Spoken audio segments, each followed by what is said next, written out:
mengenai tentang anak yatim, kata Rasulullah SAW dalam sebuah hadisnya, ana wa kafilul yatim kahataini fil jannah.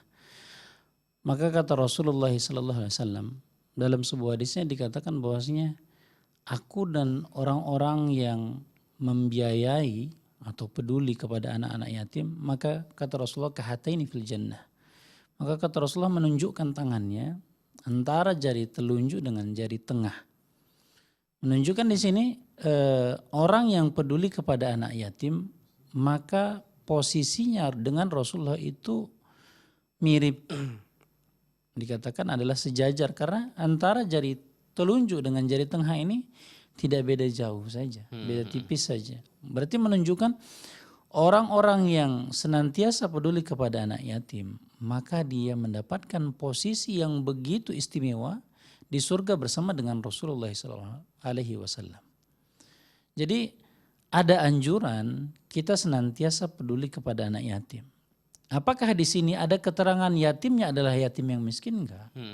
Ataukah yatim yang kaya saja? Tidak. Ataukah yatim yang kemudian sederhana? Tidak ada. Jadi dalam artian ketika dia menjadi anak yatim, ketika kita peduli kepada dia, maka kita akan mendapatkan surga bersama dengan Rasulullah. Jadi surga itu punya banyak level dan tingkatan. Pastinya surga yang ditempati oleh Rasulullah Sallallahu Alaihi Wasallam maka adalah surga yang teristimewa. Iya. Jadi bagi orang yang peduli kepada anak yatim, apakah dia pada posisi yang beruang ataukah miskin, maka secara umum sama. Iya. Ya, secara umum sama.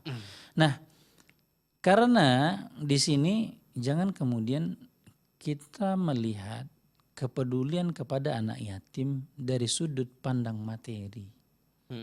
Karena banyak anak yatim itu yang ketika dia meninggal orang tuanya, bapaknya misalnya, maka dikatakan anak yatim itu adalah apabila meninggal bapaknya itu disebut dengan yatim. Ya kan? Nah di sini adalah dia butuh perhatian, dia butuh kasih sayang, dia butuh ada orang yang mengayomi, ya kan?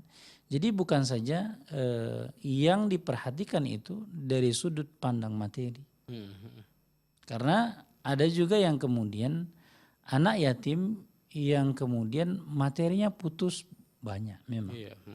Akan tetapi apabila bagaimana ketika kita mendapatkan orang tuanya kaya, kemudian dia meninggal orang tuanya dan dia mendapatkan warisan yang begitu banyak, apakah wajib disantuni sebagaimana anak-anak yatim yang lain? Nah di sini ketika dia memiliki uang apakah wajib? Nah kalimat wajib ini bukan satu kewajiban bagi orang-orang yang memiliki harta. Karena contoh juga misalnya dikatakan dalam bab zakat. Dalam bab zakat itu dikatakan ada beberapa asnaf. Seperti fakir, miskin. Kemudian ada orang yang amil alaiha sebagaimana amil. Atau orang-orang yang gharim, yang berhutang dan sebagainya, dan tidak memasukkan di sini adalah anak-anak yatim pada asalnya. Zakat saja yang ini adalah satu kewajiban bagi orang-orang yang berharta atau zakat fitrahnya dalam mensucikan dirinya, maka dikatakan maka tidak ada kewajiban untuk memberikan kepada anak yatim. Tapi ketika anak yatimnya atau tidak anak yatimnya dalam keadaan fakir dan miskin, maka kewajiban bagi kita untuk memberikan kepadanya, memberikan santunan.